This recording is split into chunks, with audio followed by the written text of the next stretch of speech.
Hello, I'm Eve Porter, and we're here tonight with some folks in the community who are working with some programs that help keep kids drug-free. And tonight, I think we'll just start by introducing some of the folks on the set. To my immediate right is Mike Dublin, and he's with Drug Action of Wake County. And on his right, Vanette McKinney, and she's with Mount Vernon Redirection School. And on her right, Tex Bennett, who's with Drug Action also. And I think we'll just start tonight, Mike, with you and let you tell us a little bit about some of the things that Drug Action is working with out at, well, in particular with Halifax Project and the Raleigh Housing Authority. I know that we had talked before, and you were telling me something about that you work with the parents out there. You have coalition groups. Tell us a little bit about what's been going on with that. Well, primarily the coalition has gone very well. We've been very fortunate to have just a super effort between Drug Action and Raleigh Housing Authority, primarily myself and Alpha Saunders. We've been able to walk into communities and get the people interested because they know that their children are involved. And we tell them that there's a solution to some of the problems that we do have, and as they take control of the situations there, that they can make a difference. So in the past, we've had pre-fabricated programs, but now we didn't do that. Al and I have gone and we've talked and we've questioned the people about what they wanted to do. And we found from talking with them that there's a lot of things that we could do that they wanted done. So that's how we've gotten the parents involved. How did you first, get going with the parents? Did you go door to door in the project area, or? Yeah, we primarily went, first of all, to the Concerned Parents Coalition.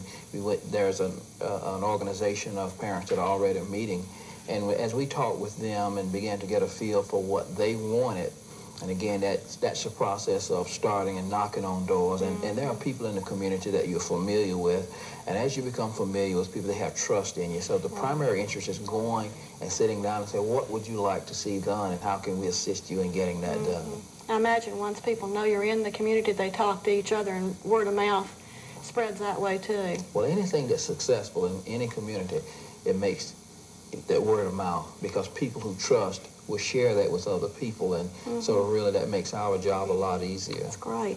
Okay, another thing you were talking about is the Not For Me Club that's out at Halifax, and I know that you take, one of the things you do with that club is you take little outings. Can you tell us a little bit about some of the things that that club has been doing? Well, primarily we're teaching them life skills. We're talking about things different than just saying no to drugs or just saying drugs are not for me, but we're talking about believing in yourself. And so when we take them on the various outings that we do, it's an opportunity for Al and I to teach them life skills, to examine each one of those things that are going on and how they feel. Okay. What about the Arbor Day celebration that went on out there? I know the Boy Scouts were out there, I know. We had a lot of the community involved in that. And once again, we had the Not For Me Club, and they had their T-shirts on. And what they were saying to the community is that we're totally involved. We don't have to be a part of Arbor Day, but we want to let you know that we can have posters about trees and we can have poems about trees, because we really think beyond these particular things that we've discussed. So they were showing us that they're really on the ball and are willing to be a part of the community in more ways than one. What were the Boy Scouts doing there that day? Well, I feel like that and Al has done an excellent job in bringing his Boy Scouts in, and they've actually come over from Walnut Terrace, and that camaraderie that comes between the two communities is what he's trying to build. So they were there as a part of the community-wide effort that Raleigh Housing Authority has to bring all of them. So it just really tapped in, and they too could see what was going on, and they too could plug into what was really being done. Well, that was a wonderful day. I couldn't get over that. I really enjoyed it and thought it was a real family effort made by everyone in the community. Everyone in the community is the key to it. Tex, I know, works for Drug Action also.